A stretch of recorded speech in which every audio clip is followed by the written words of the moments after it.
All right. So it's everything in me to not say good morning to you all because it's still 8:30 here, but it is great to see everybody. I'm a social 8, so I love getting people together around things that we share in terms of our own meaning and in terms of what's of substance that contributes to forming bonds. And I understand that, like, the Enneagram, for example, is one of these teachings, one of these traditions, one of these tools that's going to help us heal the world.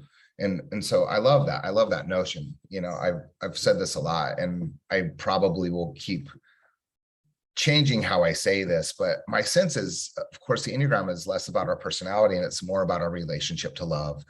And I think specifically it's about the 9 ways that we on a cellular level desire to be loved.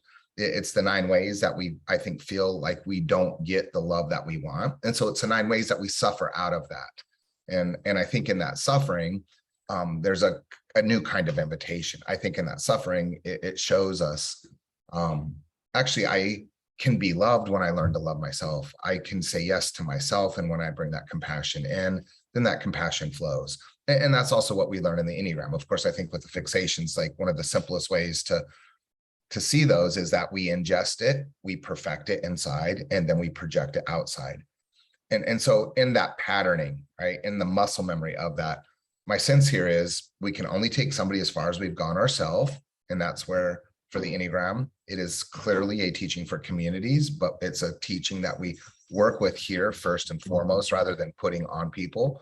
We can only love others as deeply as we've loved ourselves. And we can only really love ourselves when we allow that to sort of drop in. And that's what I think sort of makes me excited about this whole conversation of the Enneagram and belonging. And so there's 3 ways I'd love to kind of open this up today with you all. And at any point along the way, if my normative gaze is sort of using language or making assumptions that that don't feel like they're landing, like, happy to make this as conversational as possible to make it as practical and helpful for you all and for this group as possible. But just to kind of let you know where we're going, like, I'd love to just put a couple thoughts out there about belonging. I'd love to put a couple thoughts out there about type and how we ultimately cultivate an honest relationship with type. And then I think, like, just a really simple way to practice belonging as it comes to the Enneagram, ourselves and type, is to look at the passions. And some of you are already familiar with some of these things that I've done over the years, but I'm an 8. I like to I like to pick at things, and I think I've done a little bit of work around picking at the traditional languaging of the passion to try to find new ways of approaching them with compassion so that they can belong. So does that sound okay? Cool. Okay. And like I said, if there's any questions, one of my teachers used to say, any questions, comments, or smart remarks, please, you're invited into conversation and into discussion. So, okay. So I think belonging is one of those fundamental human conversations. I don't think a group like yours has to be convinced that it's important. And I don't think a group like yours actually has to be convinced that, like, this is a conversation that would actually help us heal the world. And I used to say this, like, I used to say, I think we're born our type, but of course, when I say we're born our type, I'm being lazy. My sense is that we're born our essence. We're born with a gift because I believe our souls are purposed. And I think the gift that we bring is our contribution to helping heal the world. And again, this is one of the reasons that I understand the Enneagram is a teaching for community, that I can't do it on my own. You can't do it on your own. We need each other. And this is a project that we will all give our lives collectively to together until the end. So what does it mean to help heal the world? And sometimes the language I use is, what does it mean to sort of stand in the circle of these midwives to the new we, right? This new community, this community that we're learning and longing to be included in, that will help heal the world. Well, it starts with, I think, healing and being healed in ourselves. And I grew up in a religious community. I grew up kind of socialized in a religious space where that wasn't the framework, right? In my earliest religious socialization, right? In my vacation Bible schools and my Sunday schools, they would always throw this acronym out that was joy: Jesus, others, and you. And that was the order, right? We were supposed to put the divine first, then the other, and then ourself last. And of course, over the years, I've come to realize, like, there's no joy in that, actually. If I don't put myself first, and even when I say that out loud, there's a part of my socialized psychic structure that wants to resist this. But if we don't put ourselves first, like, there really is no way of making room for others. And if we can't actually practice that, then we're actually self-deluding. It's like for folks who are dominant in type 2, it's like, yes, we love your presence in our lives. Yes, we love your nurturing embrace, and we love the way that you care for us, and we love the way that you see us, and we love the way that you actually remind us to come back to presence and to ourself and to our own hearts. But until you, as a 2, love yourself, you're not actually fully capable of loving us in the way that you want. And if we look to folks like 2s, for example, to teach us about love, to teach us about connection, then you see, we need you to actually go there. And I think for all of us in 9 different ways, that's the hard work. It's making room for ourselves. So, you know, I'm an 8. I hate cliches, but there's these things that have helped me sort of create framework, to create languaging to sort of see how conceptually I have limited my own sense of self from belonging to myself, and then subsequently to you, and to whatever our notions of the divine or love might be. And so one of those is admitting and confessing that, yes, most of us allow a fragment of who we think we are to lay claim to the whole of who we perceive ourselves to be. And that actually is something that comes up a lot in groups that center things like the Enneagram. In fact, I would say, and I host I was just mentioning this to Ingrid and Renata, like, I host a Saturday morning Enneagram group. We call it Enneagram Learning Labs. And the one that I'm going to be doing this coming week is going to be on confronting the shadow of the Enneagram and naming the 5 or 6 really obvious things that I think sort of allow the Enneagram to be as effective as we want it to be without it being as invasive or transformational as it could be, right? There's so much bypass going on in the Enneagram community. There's so much that's lost because knowing just a little bit about this thing actually can become prohibitive for allowing it to change everything. But this is one of those aspects. This is one of the shadows of the Enneagram, that when we allow any aspect of ourselves to lay claim to the whole of who we think we are, we've over-identified with something other than essence, other than soul. So yes, like, I'm an 8, but of course, when I say that, I'm limiting the complexities of all other aspects of who I am. And sometimes when I say I'm an 8, I'm excusing some of those other aspects, or I'm excluding some of those other aspects from showing up. So what does it mean to belong? It means making room for every bit. And I don't want to be redundant, but it's like, if I don't say this 100 times, I haven't said it enough. If there's any aspect of ourselves that we don't allow to belong, then no aspect can fully belong.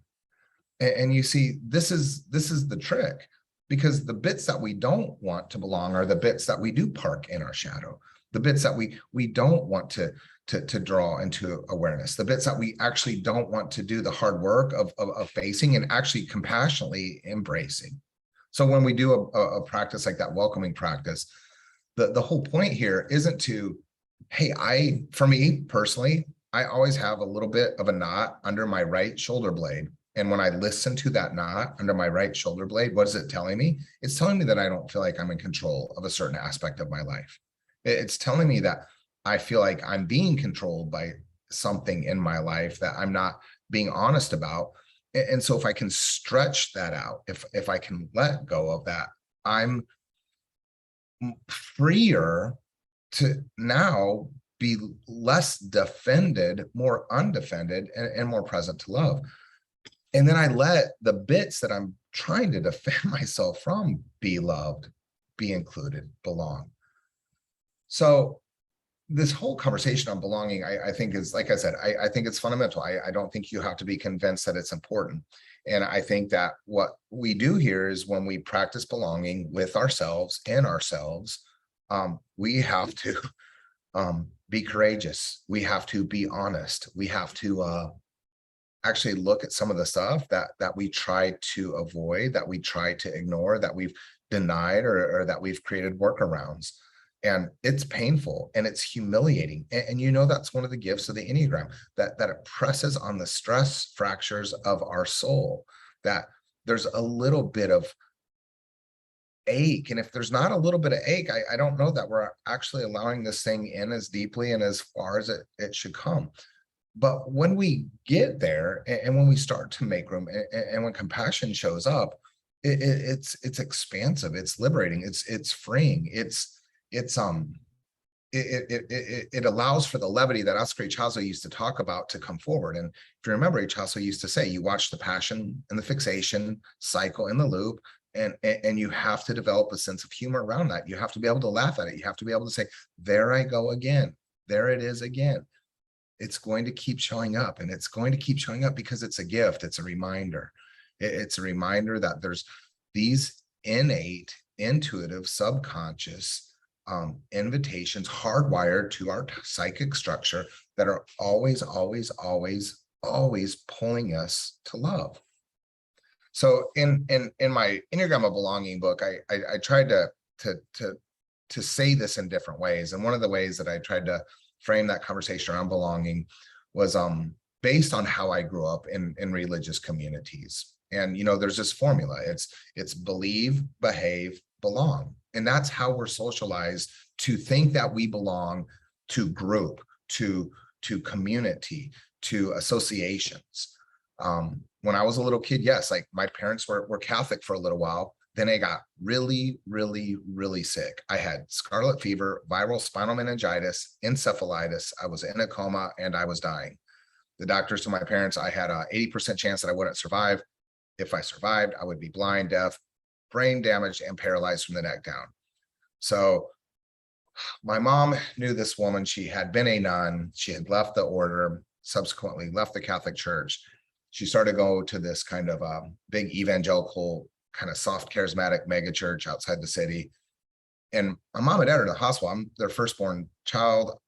My mother is a 2. She, feels like she was just born to be a mom. And they call this lady, they call this former nun, Barb. Barb calls her pastor and says, hey, can you go down and just sort of pray with this kid's parents? So the pastor comes down to the hospital and he prays over me. And I was 10 years old. I don't understand what was going on, but I remember waking up as this man was praying, hooked up to all these machines, laying in my urine in this sort of like glass-walled ICU room. And suddenly all these doctors and interns were coming in and out. And over the next day and a half, 15 doctors and interns couldn't realize, how did I wake up from the coma? How did I come out of this completely healed? Well, my mom, as a 10-year-old, I didn't understand. As a little kid, I kind of joked around that my parents were like, whoa, that guy's magic is better than our guy's magic. Let's go to his church. So we left the Catholic Church, joined the Protestant church. And as a little kid, it was like, cool, Mass at the Protestant church is way longer, but we don't have to stand up and sit down so much, so I can sleep through it. And I missed the point. And I actually kind of missed what made these two religious faith communities different until I started to get a little bit older, and until I started to realize that, wow, former Catholics are the hardest on Catholics. And I grew up in a religious community that was so adamant about its notions of salvation that Mother Teresa might have been the only Catholic that was going to go to their heaven, but maybe. We weren't even sure about Mother. And that was a bummer. That's how I grew up. I grew up around really great people, sincere people, people who really love their notion of God. And they called those kinds of communities and churches in my childhood families. And that was the metaphor for the family outside of the home I lived in. But you see, it was a family that was based on conditional belonging. it was a family that was based on belief. So if I believed the right things, I belonged. Well, not exactly, but belief was the first sort of entryway into this notion of family, because belief had to be validated by behavior, right? And if I believe the right things and behave the right way, then I probably could belong in this family. And that's how my brain was formed. And for a long time, that's what community and that's what family looked like. And I think it was the Enneagram really about 10 or 12 years ago that kind of challenged that helped me think, could I see this differently? Could I perceive this differently? Could I belong differently? And so that's where we turn that formula upside down. That's where we turn that formula backwards. And that's where we sort of say that, no, like belonging is not conditional. Belonging is essential. Belonging is human. Look, I don't have kids. I imagine many of you are parents. And when you gave birth to your child belonged. Your child belonged to you. She or he was yours, regardless if they looked goofy or were beautiful. They were part of the family, and there's nothing that could have changed that. And yes, as they grew up, they had to learn to behave within the structure of their holding environments. But even when they misbehaved, even when they crossed the street without looking both ways, even when they touched the stove and it was hot, even when they said their first curse words, they still belonged. And I imagine some of you have children who are grown up, who vote differently than you, who worship differently than you. And even when their beliefs are different than yours, they still belong. You're still family. And I think that's what this thing that we're working with teaches us, that belonging is intrinsic, that belonging is something that you do not have to earn, because if you have to earn it, then it's not rooted in love. So when we can move and when we can flip that script from believe, behave to belong, regardless of behavior and belief, then what happens is we trust fall into our becoming, and our becoming really leads to our flourishing. And I think that's one of the first conversations for me that I think is important in terms of why and how is the Enneagram durable? What is its practical use in my life in 2022? And how does it allow for me to participate in communities and relationships and families? So let me just pause here for a quick second to see if there's any reflections or comments, or if anybody wants to even illustrate this with an experience of their own path of belonging.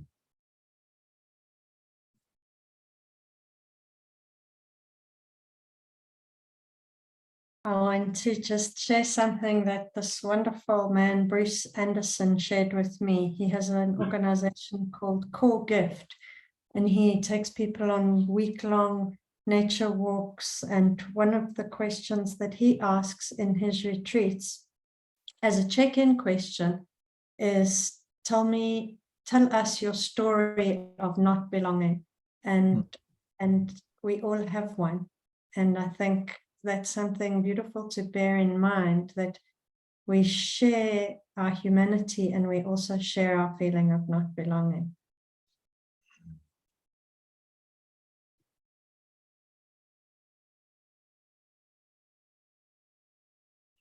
Yeah, Ingrid, I love that. I think it's so funny when you said that. I had this kind of visceral reaction to me where it was like, for a long time, I would interact with religious people or spiritual people or people in historic Western Christian faith traditions, who would want to locate themselves based on what they didn't believe or what they weren't. It's like, hey, we're not liturgical, or we're not traditional, or we don't exclude queer people, and it was always leading with negation.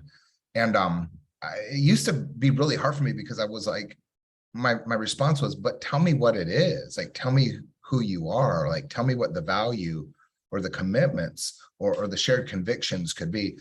And when you said, like, could we reflect on an experience where we didn't belong, it's like, man, I have so many immediate like go-tos on that, where it was like, what are the spaces where I do belong? Like, where do I lead with the positive, the affirmative, like the impressions that like have been made on me by individuals and groups that that have changed me. And so I appreciate you kind of leading with that, because it's, for me, it's actually a challenge. Like, where can I actually lead with the gift of belonging?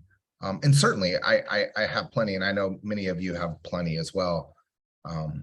But thank you. That was kind of a subtle and quick correction for me.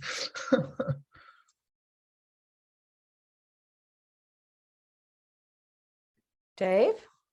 Yeah, just this is really resonating, that tell me the story of not belonging. And even from the meditation this morning, just making the room for the parts inside of us to start with that feel they don't belong. So that just from our core sense of self, like even in the meditation this morning, Chris, it was wonderful. I just got into this spot where in my heart, this part that I've touched quite a bit, it was asking me, do you love me? And just from self, I was saying, yes, I love you. And just kind of, it got very circular. This energy was just moving to the point that we were both saying, the part was saying to me from self, I love you. And I was saying to it, and where's the different energies inside of us? How many spots, how many different micro traumas and things that we had in our lives that have showed us we don't belong?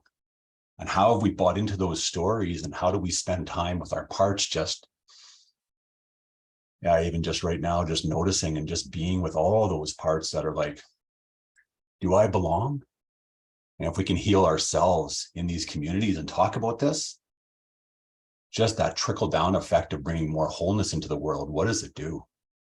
Right? Yeah. So thank you very much.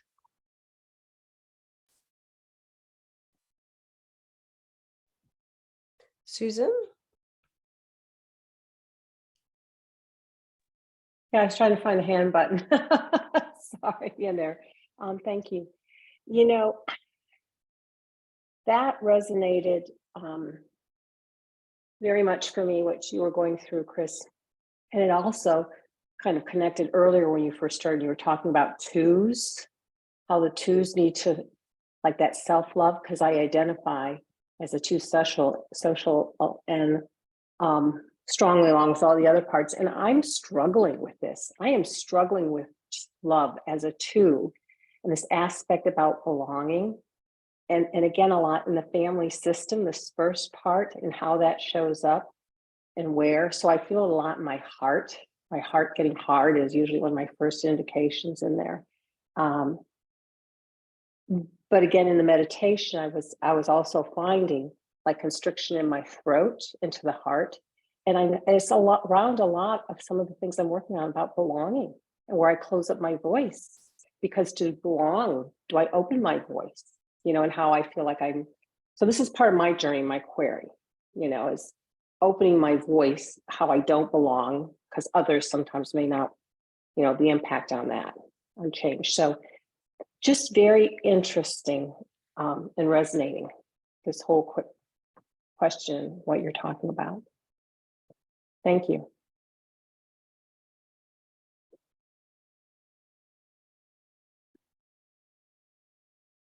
Yeah, thanks. Is there any one last person who has a reflection or a comment? Raymond? Yeah, so I suppose one of the reasons why I was intrigued with the topic was this belonging, because it's kind of this idea of belonging, and is kind of quite central to a lot of the work I do, because I'm trained in systems and family constellations, and one of the orders is belonging. And the kind of understanding, in a way, it's like what we exclude kind of persists. And so then I always kind of think of the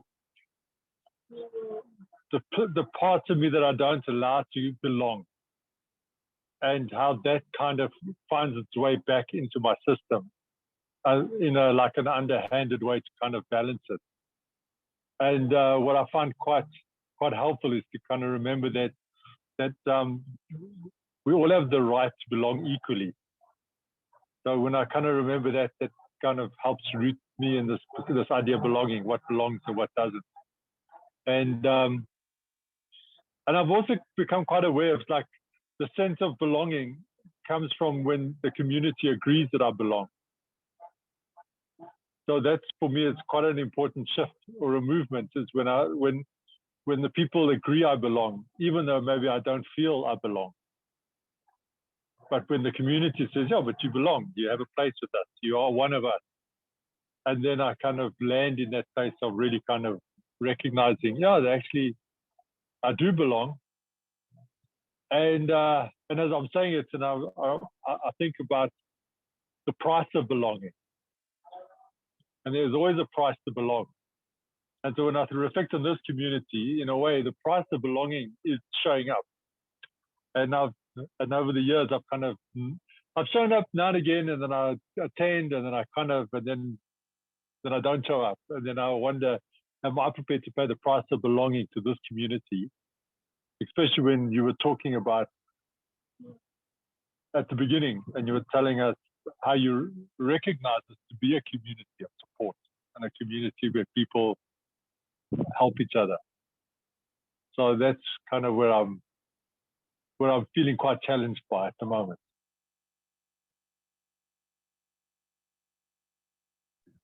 Yeah, I appreciate that. And I think, you know, when you're reflecting on like the bits of you that it's hard to allow to belong, or what bits we don't belong, I imagine that would be, you know, I do a lot of one-on-one work, and I do a little bit of group work, and I'm an A. I don't like to tell people what to do, and I don't like to give people homework, but it's like some people often ask like, hey, like, what do I do with this? Or what's the follow-up, or where do I take this? It's like, I think that's a pretty easy starting point in a conversation like this, is to just spend some time with yourself and reflection, being honest and asking yourself like, hey, what bits of myself don't belong? And, you know, like maybe to Ingrid's comment at the beginning of this, like it would be probably pretty easy to find the bits of ourselves that don't belong, that have been socially ostracized or marginalized in family and friendships and communities. But rather than like externalizing that and putting that on people outside of ourselves who've been contributing factors in exclusion, like, what are the bits of ourselves that we've excluded? How are we doing this to ourselves? Like, where is the invitation for us to own this? And when I say that, like, own it with compassion, like, be gentle with yourself, but honest with yourself. So, it looks like there's one more hand raised. Is that okay if we do that real quick, and then we'll jump into the second bit here? Yeah, go ahead, Jill. Hi, Chris. Hi, everyone. So this is my own view. So I'm not speaking for other humans, but I don't really believe that belonging is ever unconditional. I am not in school, not in church, not in families. And I think our Enneagram orientation is our reaching to belong. Our adaptive strategy is an attempt to be accepted, to be loved, to be kind of acceptable.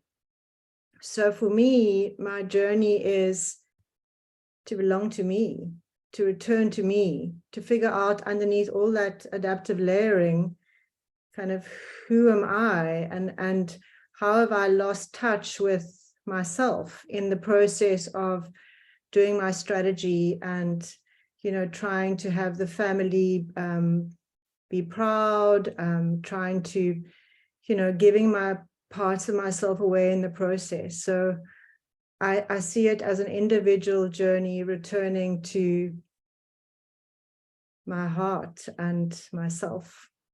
Yeah. Thank you. Yeah, I appreciate that. And I don't think that I'm suggesting that belonging is entirely and always unconditional.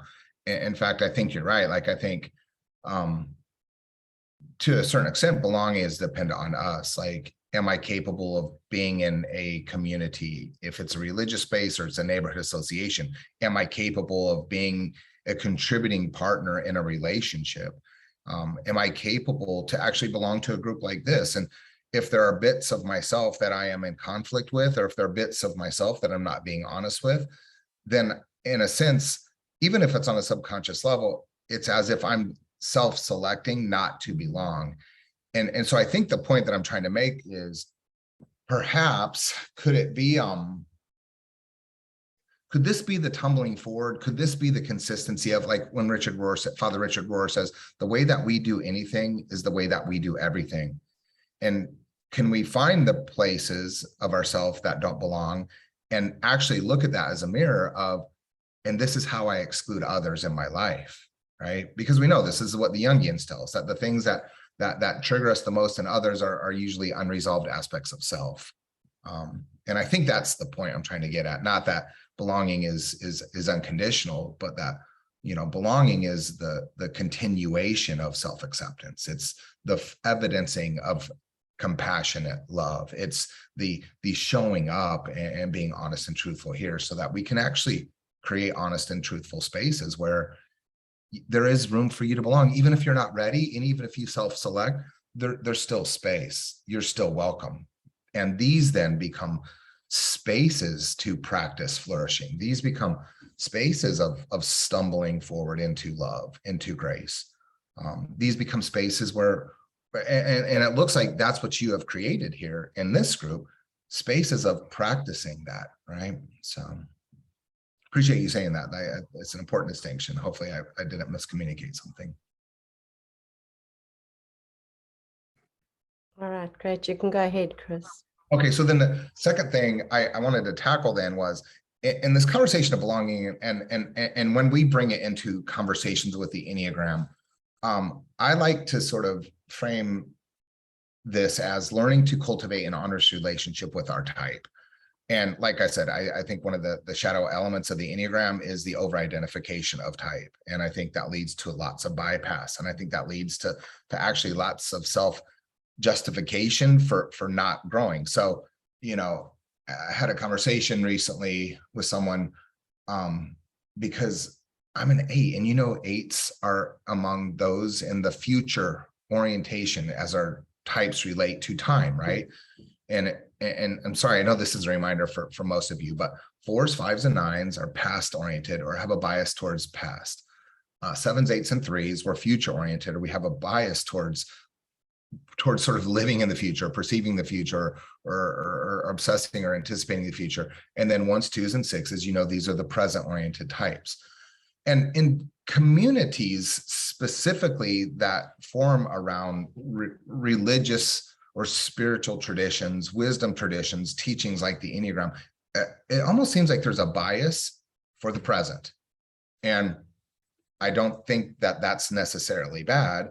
But I think when that's at the expense of the past and the future, or when the past and the future are somehow minimized because they're not sort of fit within this box of present biased orientation, something's lost. And part of us who aren't in that sort of present oriented little triangle feel less. I think that's also true in spiritual and wisdom and religious communities, that the heart center is often prioritized at the expense of the head center or the body center. And I don't think, again, that's bad, but I think it's bad when, hey, like those of you in your head, get into your heart. Well, get into your head first. Or those of you in your body, get into your heart. Well, no, get into your body first. Like, because again, the way that we do anything is the way that we do everything. And if I can't practice being in my own center, it's going to be really hard for me to practice being in another center. If I can't actually learn to discern what my future orientation bias is telling me about self and reality, then when I drop into the present, like, yeah, it might feel clumsy. I might speak with a really bad accent. So when we talk about type, when we talk about belonging, I like to sort of start with like learning to have an honest relationship with your type.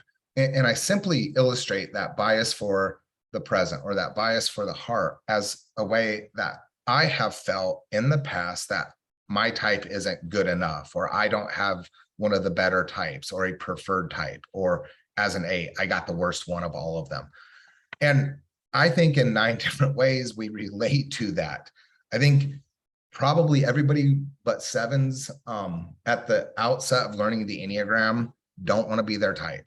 And that's great. Like, there is something in like learning to sort of contend and confront sort of our shadow and our ego that can almost feel repulsive. There's a repulsion against being honest or being truthful here. So, you know, again, like no homework, but like in your follow-up conversations or in your own sort of reflections beyond this time we share together, like, what does it look like for you to have an honest relationship with your type? What does it look like for you to actually sit loosely in type structure, not being over-identified with it, but to hold it and to learn to wear it and to learn to sort of tailor it so it fits and feels okay.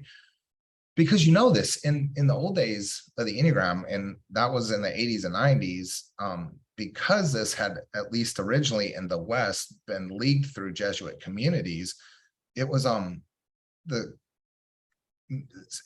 sorry, I don't want to make generalizations, but there are a lot of Catholic clergy and spiritual directors who sort of framed type as the patterning of your tragic flaw or the addiction to your so-called sin tendency. And when you look at type through that lens, it's pretty easy to shame people into it. It's pretty easy to sort of not want to have an honest relationship with it. It was really difficult for me in the early days of learning the Enneagram to sort of think that there was an upside or a positive side to this teaching, because it almost seemed like it was teaching you the bad things about yourself. And my mentor and my friend and my teacher, Father Richard Rohr, will even to this day say things like, the Enneagram isn't here to help fix the ego. The Enneagram exposes the ego. And in it being exposed, then what does that look like? So when I talk about belonging and I talk about allowing type to belong, the good and what we perceive the bad, I guess what we need to sort of backtrack into a little bit is, what do we mean by type? And I think we can kind of boil it down to three basics. And again, I know type is way more complicated than this, but I think we see type as personality. I think we see type as passion. And then I think we can see type as prison. But we transcend personality, prison, personality, passion, and prison. I think type becomes presence, and it becomes presence to the full of ourselves. So I don't think I need to kind of kick around this conversation of like type as personality. I think that's kind of what a lot of people do with the Enneagram, is they loop presenting behaviors, presenting patterns. They loop sort of the caricatures or the tropes of what our types are into sort of behaviors that are like, oh, that's so 2, or that's so 9, or, you know, I always kind of say like, stop being an 8-hole, whatever it might be. Like those personality quirks and characteristics, we all know at this point in a group like this, that's not type. Like, you know, you've probably heard things like, you know, somebody had mentioned there are 7 earlier. I've heard so many things like, oh, 7s are materialistic. Oh, 7s don't follow through with what they start. Oh, and you go through these critiques, you go through these quirks, when it's like, well, wait a second, 7s are born to be a source of freedom. So yes, if they present as if they're not following through with what they start, we have to remember that for 7 to bring closure to anything may feel like they're limiting even potential opportunities.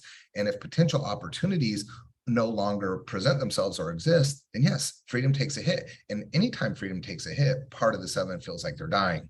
Or yes, maybe the 7s in your life, or you as a 7, could be perceived or misperceived as materialistic. Well, could it also be that you're so free that you're not controlled by whatever access to opportunity and resource that you have, that you'll spend it without worrying because that's what freedom looks like? Or that you're so free that you're actually unconcerned about our judgments about how excessive your spending may be? Wouldn't that be a better way to get to some of these things? And I think that's probably what y'all are up to, that you're looking beyond personality to what's behind it, to what is the compulsion and the motivation, right? We know this, like for 9s, like one of the communication styles is that context is very important. So sometimes 9s take a little bit of time to sort of get it out. They need to tell the whole story. They need to actually fill in the entire frame. And it's not that 9s are pokey. It's not that you're clumsy. and you being thorough, what does it show us about you? It shows us even more that you are born to be a source of acceptance, of love, of understanding. And when that understanding shows up in your communication style, it shows us more about your essence than it does about your personality. So type is personality. That's an easy one, right? Again, that's something that we don't have to sort of spin our wheels here, because y'all are the experts in that, and you are the experts of observing that. And I think when we work with something like the Enneagram, we move from presenting patterns, presenting behaviors, presenting traits to, well, what's behind the trait? And that's when I think this starts to get interesting.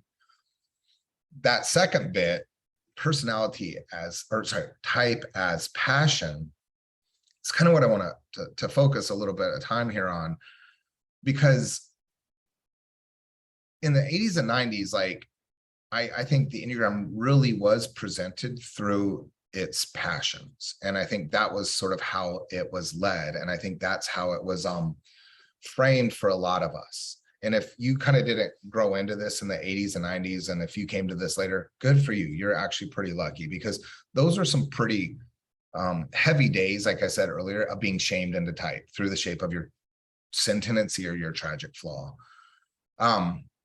I love working with the passions simply because I think the passions are one of the four fundamental building blocks of the system of the Enneagram that we're primarily working with now. And so if you remember this, and again, sorry, I want to apologize for some of the stuff that's review for some of you that are like super pro experts in this. But for others of us who need the reminders or who are still learning in this, in 1956, allegedly, Oscar Heuertz, the Bolivian teacher, went into a 7-day hallucinogenically induced divine coma and received what he called 108 Enneagons. And the Enneagon language was important to him because he was talking about the space in between the angles inside the circle. And it was the empty spaces in those angles throughout the circle that Heuertz suggested held lots of the teaching, lots of the wisdom, lots of the secrets.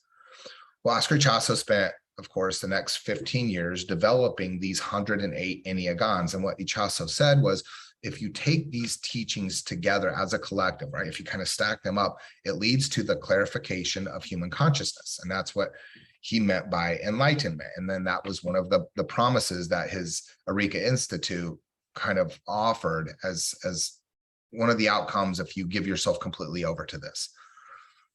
Well, in 1969, Heuertz called together 40 mental health professionals and Jesuits in Chile. And this is where he essentially was going to launch some of the early bits of what the Eurekans would over time develop. And Claudio Naranjo, a Gestalt Chilean psychoanalyst, was part of that group. And there's all sorts of interesting history here with Claudio, because his mother was ill. He wanted to return to Chile to take care of her. Heuertz said, hey, if you go, you're not coming back. And, you know, Naranjo and Heuertz had this like kind of contentious, like headbutting relationship where they kind of loved each other, and then they became antagonized of each other. Claudio left. He did come back. One of the stories is Heuertz made him fast and meditate for 40 days before he let him back in the group. And it was during this time, these 10 months there, that Heuertz first introduced some of what he had developed of those 108 Enneagons. He introduced 4 of them, the Enneagon of holy ideas, of virtues, of passions, and fixations. Now, this is where Claudio picked it up, and Claudio would later say it was only 2 hours. It's actually only 2 hours of that entire 10 months that Heuertz ever talked about this. But Claudio was so taken by it that him and Heuertz had some side conversations. And I love this. I think this shows up in the character and neurosis stuff, where Heuertz asked Claudio to self-identify type, and Claudio got it wrong. He got it wrong multiple times. And I love that bit of the story, because it's like, hey, even the grandfather of the personality system didn't get it right. Helpful for us to have at least some sense of humility in terms of what we perceive our own type to be, because you know this, if you work with people, that it's not uncommon for people to mistype. And it's not uncommon for people to mistype and stay mistyped even for years, but it's okay. We grow into awareness, and we grow into self-acceptance, and we grow into the ability to be honest. So, you know, this story, Claudio takes these 4 Enneagons back to Berkeley, California, where he lives. And between 1971, 72, and 73, starts to work with graduate students in his living room and in his backyard. And they began to take the Gurdjieffian process Enneagram. They take the DSM-3 at that time, and then they take these 4 Enneagons and essentially kind of trick out Ennea types, or the personality system. And so the work that I try to do, like, I really just try to focus on those 4 Enneagons as the building blocks of what we're working with. And I really try to understand those, because it's like, it's understanding the 4 basic flavors. It's understanding the 4 basic spices. It's understanding the 4 basic ingredients. It's understanding, like, what are the 4 things that you, if you're going to be a craft cocktail bartender, what are the 4 spirits that you just have to master? What is it that you have to know to be basically good and passable at your job? And the passions, that's where I kind of fell into this. And the passions is kind of where I like to return, because I think the passions show us a lot about type, but it shows us a lot about belonging. So I don't know if this is street legal with your group here, but I'm going to share a slideshow. Is that cool, just for a few minutes? Or, okay. And if you can see this, let me know. Super duper. So when we talk about this, and again, I know this is an old reminder for most of us, the historical passions were the 7 deadly sins plus 2, or what in historic Western Christianity are referred to as the 9 capital sins. And because the Jesuits in particular in the 70s and 80s were kind of leaking this, that sin language really resonated and translated well through their tradition and through their ability or their pedagogy of teaching these things. We also have to remember that Claudio and Heuertz were translating very complex thoughts in a second language, and so use the utility of language and try to reduce it down to simple one-word terms and handles to try to capture more complicated thoughts. So when we look at the passions and the fixations, it's like, well, that's kind of a bummer, right? It's like, 9, sloth, you guys are all lazy. It's like, of course you're not all lazy. Like, what an awful thing to say about all 9s. Or 5s, you're all greedy. It's like, of course you're not all greedy. It's a terrible way to get there, but it was an effective way to get there. So as I said earlier, as an A, I like to pick at things. And one of the things that I spent a good bit of time on was picking at the languaging of these passions, because I honestly think that how this language presents is a barrier to allowing this part of ourselves to belong. Now, I only am going to draw attention to this to explain something to you in a minute, but if you remember the Hornevian groups, they do show us our time orientation. So like I said, 1s, 2s, and 6s are present, 4s, 5s, and 9s are past, 7, 8s, and 3s are future. These Hornevian group breakouts also show us our type's repressed center of intelligence. So if you're 4 or 5, you repress the body center. If you're 9, in a sense, you kind of disassociate from it. If you're a 7 or 8, you repress your heart center. If you're 3, there's a kind of letting go of it or distancing it. And if you're a 1 or 2, you repress the head center. And if you're a 6, there's a kind of doubting it or second guessing it, right? It's important, I think, for us to understand what our repressed center of intelligence is as we come to a conversation around our passion, because I specifically believe that we experience the most detrimental behaviors of our passion in our repressed center. Okay. Now that's might not make sense yet, but I wanted to say that first. And if it doesn't make sense when we're done, let's circle back to it. Now, I'm going to suggest also here that the passion shows up in all 3 of our centers as a hunger, as an emotional ache, and as a existential restlessness. And I think this starts to help us get a little bit more clarity on what we mean by type as passion, because if we just looked at those 9 words, anger, pride, deceit, envy, avarice, no, that doesn't tell us anything about ourselves in a sense. So like I said, I'm going to kind of run around the circle a few times here and look at our passion as a carnal hunger in our body, as an emotional ache in our heart, and as an existential restlessness in our head. And like I said, if you can identify where your repressed center is, I think you're going to see that this is where your passion is most pronounced, or this is where you have allowed your passion to lay claim to the whole of who you think you are and over-identifying with an aspect of the passion, okay? So I know that sort of in professional spaces, we usually start in the body and we run around the circle. I'm just going to sort of keep this simple and start at point 1. And if you need a reminder, the traditional passion for the 1 is anger. But look, I know that in the bias of some of the early type descriptions and some of the books that were written in the 80s and 90s, they were generally describing the sexual 1, not the social or self-pres 1.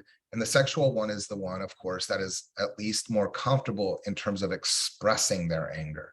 And so usually most ones who aren't the counter type are like, but I don't show up like that. Like, people don't perceive me like that. Or this is a real ache because it's how I'm misperceived. And so if you're a 1, I would say that actually you experience that anger as exasperation in your body. It's like, I've done everything I can to make myself live into this unrealized, unattainable expectation of excellence and goodness. And I'm exhausted here. And I feel it here. I think the ones experience that anger in their heart is indignation, a kind of righteous indignation. Like, we can be better. Why isn't the world better? Right? Here in the States, it's like, why are so many little kids getting shot in schools? Are we not civilized human beings? Are we not decent enough that we should know better to protect the innocence of kids? And that indignation, it can present as anger, but I think it's an ache.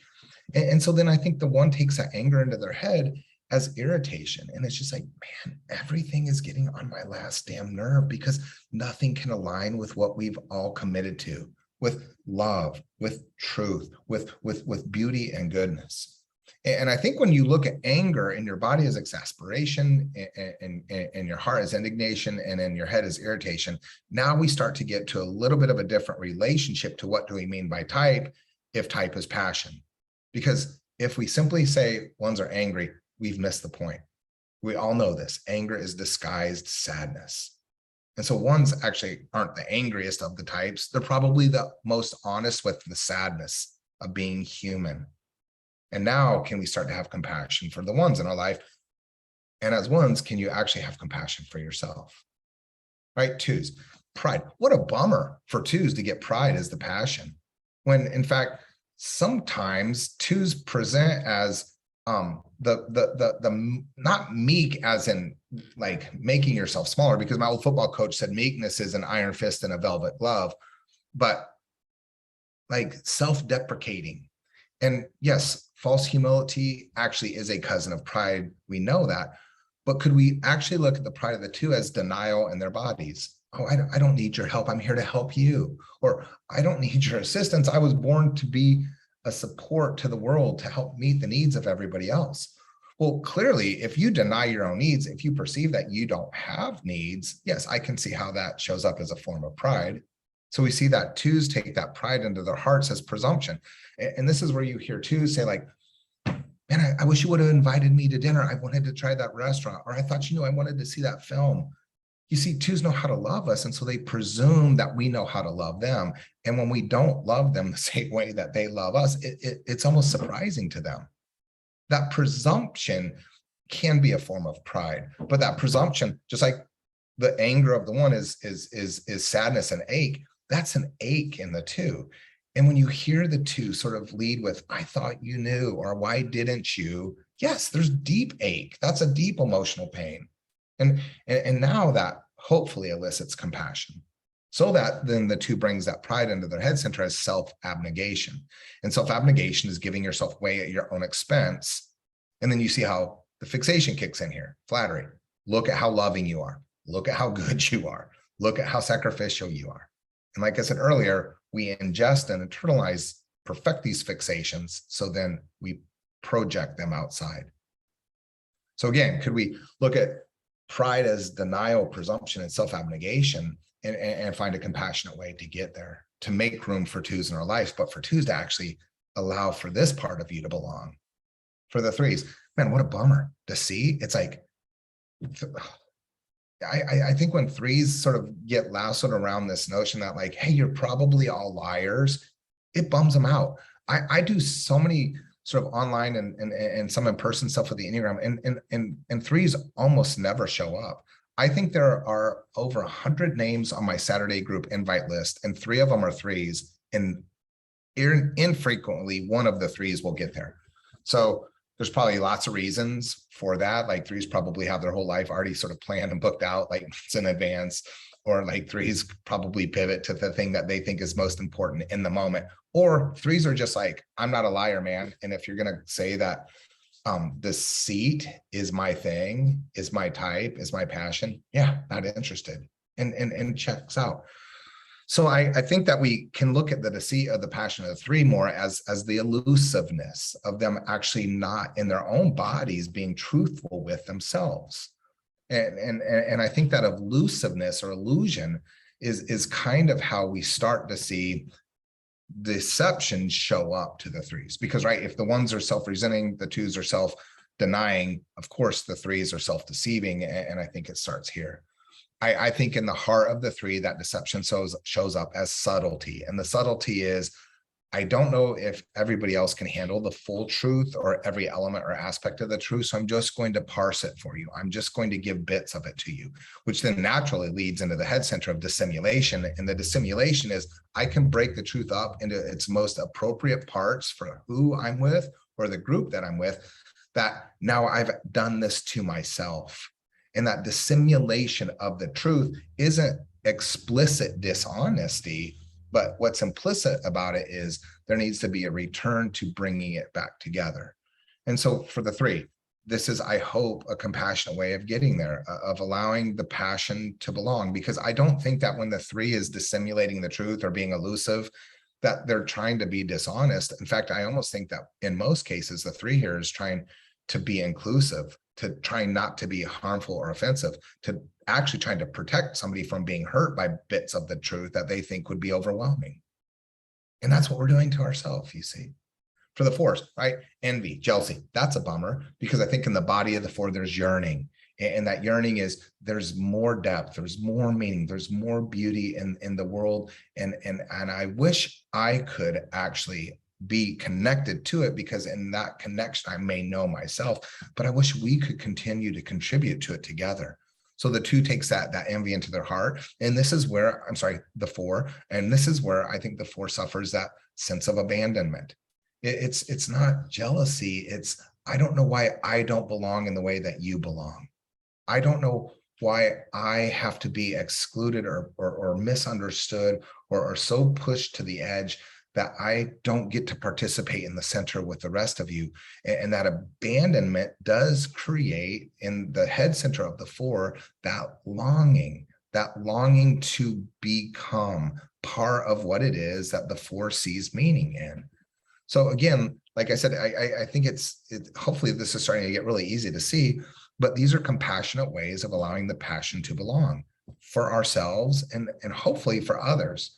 And poor 4s, I feel like 4s get beat up the worst in the books. I feel like 4s are the most misunderstood. I feel like people sometimes have the hardest time with 4s because it's like, the jokes or the caricatures or the cliches or the tropes, or like the 4s are so aesthetically advanced. Like they listen to the most obscure music and they watch the most amazing foreign films and they appreciate the most underappreciated and celebrated artists. And yes, the 4s are looking for beauty in everything but themselves, because their sense of not belonging prevents them from seeing it.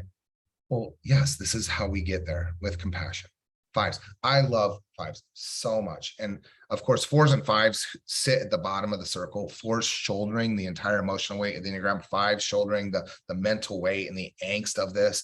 And so certainly they're going to be the two misunderstood types. When people sort of put this word avarice or greed on the fives, it's just like, to me, it's like you clearly don't know fives, because when fives choose someone, when fives show up, when fives are present, they are actually some of the most thoughtful, some of the most generous, some of the most faithful people I've ever known in my life. And so what do we mean here by this passion of avarice or greed? Well, it's acquisition. And it's the acquiring every data point, every experience, every sort of footnote in the book, everything that they potentially could have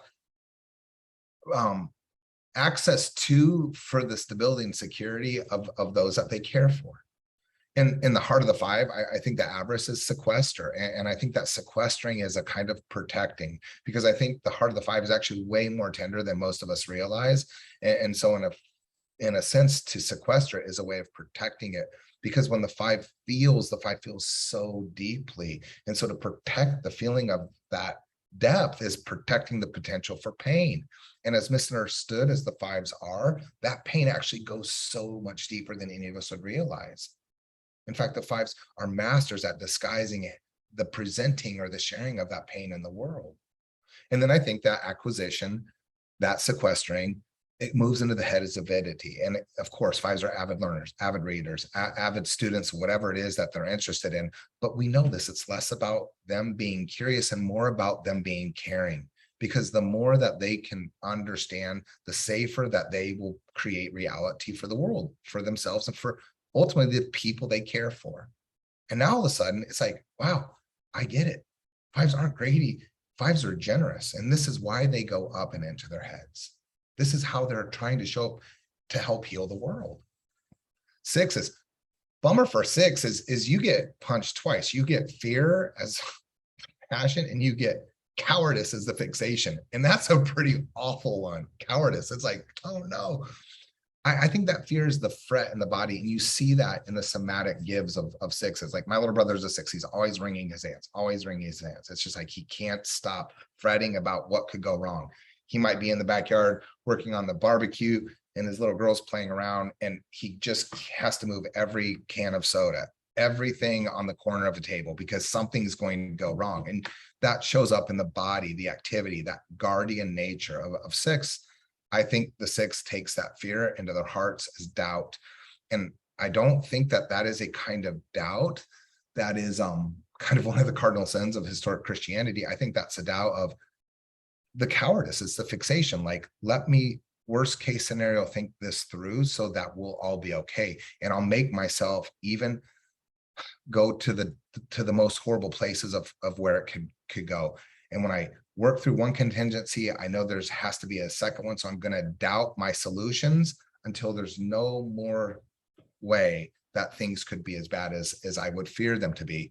And so then it takes it into the solicitude, into their head center. And that solicitude, of course, is the six exporting their courage or their autonomy or their efficacy to another, saying as if they need those external authorities to make them feel okay. If we can understand the fear of the six as fret, as doubt, as solicitude, again, within context, much like the five, we understand that the six is doing this to create stability and security in the world, that the six simply wants to be a guardian. And if they doubt themselves, then they're going to doubt themselves all the way to the safest way of being, living, and loving. Sevens, I love sevens. Sevens are ridiculous. And that up and out energy, that playful energy, that curious energy. I know for some folks, it can feel like too much, but it's that idealism that the sevens bring towards freedom that I think allows all of us to return to levity. And so that gluttony, of course, we've always heard this say, it's not gluttony like the sevens overeat.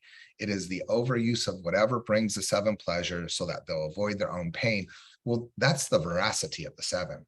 That's the seven's going to do it all, have it all, see it all. It's like I always joke around that seven's go on vacation to plan their next vacation. And that's it. They put the V in voracious.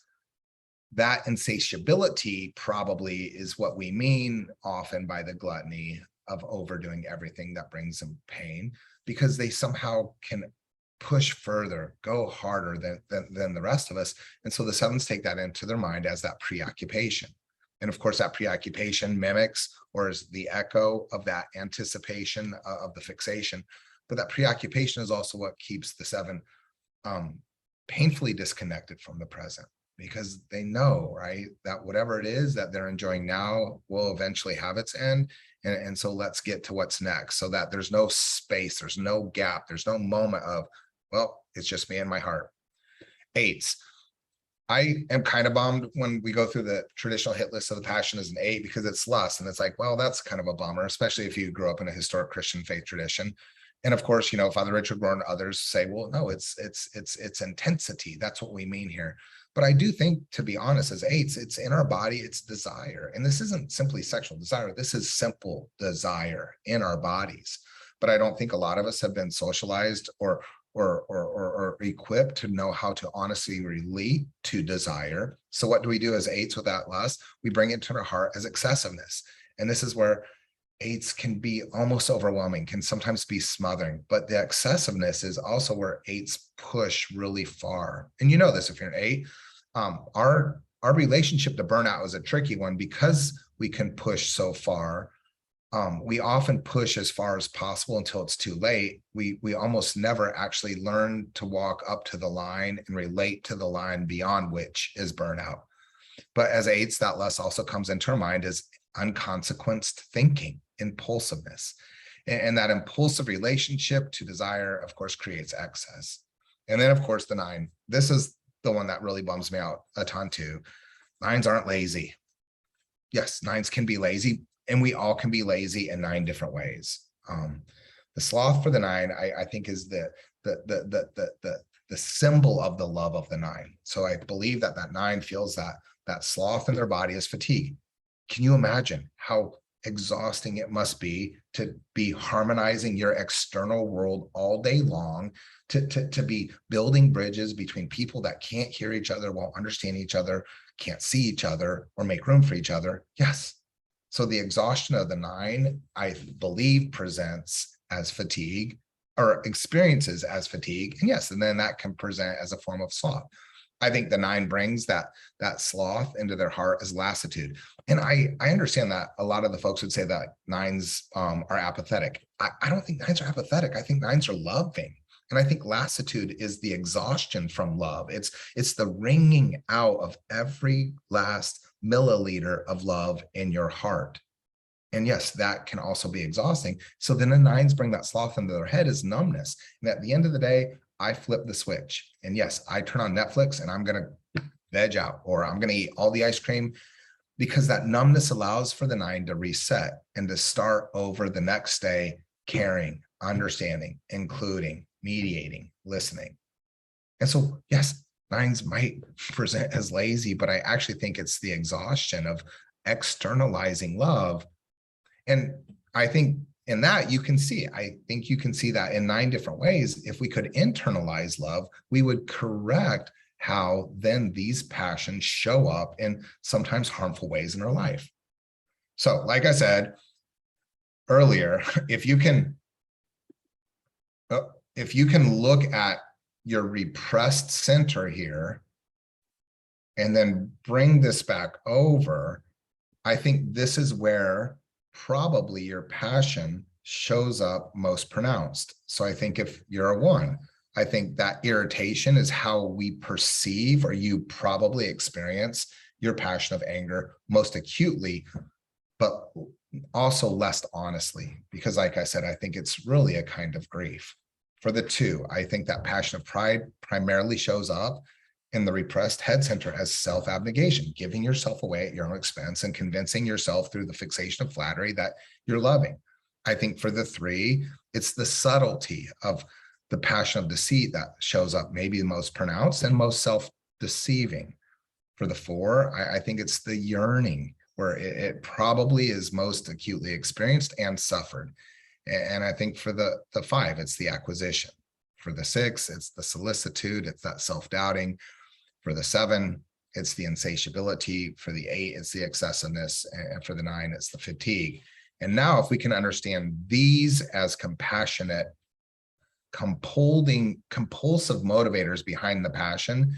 And we talk about type as passion, and we talk about allowing type to belong. This is a pretty good place to allow for that. Okay. No, that was a lot. And I know for some of y'all that was probably a review, but any questions or comments, any reflections or experiences with that any of y'all want to share? I need to go very soon, so I just want to preemptively check out and say goodbye to everyone, and to thank you so much, because that was really lovely and beautiful and so much to reflect on. I'm teaching at 6. It's not because I have some wild other 7-ish thing to do. So thank you so much. I'll leave when I have to, but I wanted to just say goodbye in advance. Thank you. Thanks, Ing. Any other questions or comments, Dave? Yeah, I really, again, that kind of blew my mind, seeing the different subparts of the passion. Just felt a lot more compassionate. It just gave me 27 kind of parts to kind of be looking for, and to help people identify in themselves as I'm doing the work with them from a very compassionate point of view, as a part of a mix in terms of this whole thing of their personality. So I really kind of resonated with that in terms of, yeah, moving from something like envy to that yearning, like that is as a 4, that's what I feel. And that is kind of that, if I didn't know before, it really gave me a point of reference to say that is a part that's truly alive in me, that yearning. So I thank you very much for those extra words to be looking out for and to help people with, to understand themselves. Thanks, Dave. Lee? I love the way, Chris, you spoke about the 3 not going around telling fibs all the time. And, talking about the self-deceit. That's kind of how I understand it. And interesting, because my experience in South Africa is that many 3s do show up for this work. So maybe in different societies it's different. Thanks, Lee. Anyone else? Justine? Yeah, I wanted to say thank you very much. It's language is so important, and we can lose people through words. And yeah, it's just a really lovely, compassionate way of looking at what's underneath and what drives, and just holding people with those reflections. So thank you. Thanks, Justine. Yes, Terry. I was really blown away by this. So just thinking from my own point of view, as identifying as a 1, I definitely, so if my head center's repressed, so the irritation is absolutely a doorway to understanding my anger. I just wondered if there's a progression, and maybe Chris can comment on this. So if you've got your suppressed center, do you journey from the suppressed center?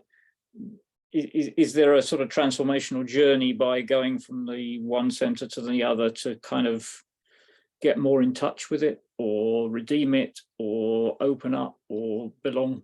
That would be a question I would be wanting to ask. Thank you. Yeah, Terry, that's a great question. Actually, I didn't say this, but when I frame the passions through this hunger, this ache, and this restlessness, what I also try to say is that it's a triangulation, that any 2 experiences of your passion creates the 3rd passion. So impulsiveness or unconsequenced thinking for the 8 and desire in the body, those impulsiveness and desire equal excessiveness. And I think when you can look at as a triangulation, that any 2 experiences of your passion create the 3rd expression of it, then yes, it actually does cycle all the way through. And what I am trying to imply in that is, if there is one expression of our passion that's pronounced in any of our centers, it's the other 2 centers that are going to hold it accountable, because it's the other 2 centers lack of accountability or perception of it that creates it. So my idea here is working with the passions through the centers is allowing the centers, in a sense, to I don't want to say heal the passion, but to sort of bring it into accountable awareness. And that's kind of another bigger conversation here, but I'm really glad you asked that, because that's actually one of the things I was also hoping to do here with that. So sorry to kind of tease you with that, but yeah, that's great. I think that's really, you're saying something here that's really important. Thanks, Donnell. Yeah, so I want to say just a massive thank you. I mean, I've only recently gotten to know you, Chris, and I continue to just be struck by the language and the words that you choose that make what I feel like for myself are the shadows or the things that I've wanted to like not be true about myself, like digestible, approachable. You know, I always joke about like the first time I did the Enneagram typing stuff, like I had 2 years of a shame attack. Like I went into like, I didn't want that to be true. And, you know, it's only been probably over the course of probably the last 2 years where I've been like, okay, yeah, it's true. And how do I sit with it in a way that I can find my peace? And I think today when you spoke about it, you know, being a 9, like, yeah, the fatigue, yeah, there is so much love and there's so much pain with the love. And there was a way that when you spoke about it that I was like, oh, that helps me understand things in such a more useful way. So I just want to say thank you for the language that you're bringing to these types.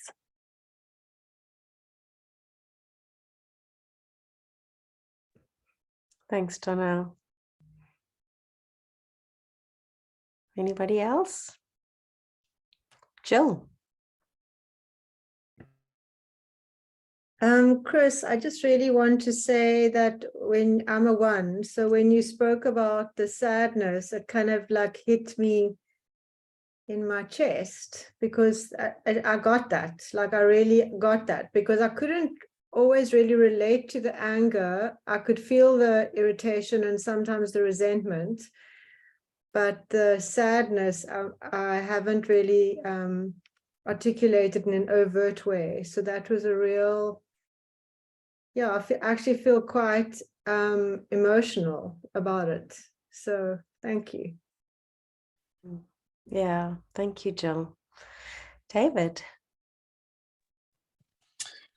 Hi, Chris. Thank you so much. You know, sort of the framework that I think I was introduced to the Enneagram was through the neuroscience side of things and some teaching on coaching. And so this whole thinking, feeling, doing, you know, that triad and unpacking that is just fantastic. It resonates very deeply with where I have sort of landed or where I focus in on, and is also such a relatable to people of, yeah, you know, I am an action person, I am a feeling person, I am a thinking person, but how does that show up? So having that, some granularity, some definition in that, is just really, really helpful. So thank you so much.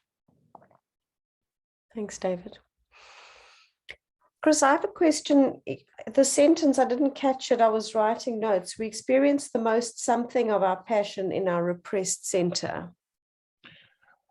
Yeah, so my sense is we experience our passion mostly more pronounced in our repressed center, because I think our repressed center, of course, is our least observed or least aware. Yeah. And so when we experience it, or that's where it can actually be its most detrimental to ourselves or others because of the lack of awareness. Yes. That is of course, generalization, but I think it's in terms of the work that I've done in developing this, I think it's a pretty common experience. And yeah. So that's kind of the point I was trying to make. So my question then is, if it is the repressed center and that's where we most experience it, but if it's repressed, then are we experiencing it? You know, if I'm disconnected as a 3 from my heart center, then am I experiencing it in my heart center? That might be where it's playing out most, but I'm most unaware, so I'm not experiencing it there. Yeah, and maybe that's a better way to say it. It's being played out the most obviously to everybody else but us in that repressed center. Right. So, Yeah. So we're almost at time. Are there any other questions or comments? David, is your hand up anew, or is it still up from before? Maybe from before. Yeah. So Chris, thank you so. Whoops. Thank you so much. If you would leave us with one last thought about what would be most useful for us in terms of applying this teaching in a meaningful way in our own integration and journey, what would it be?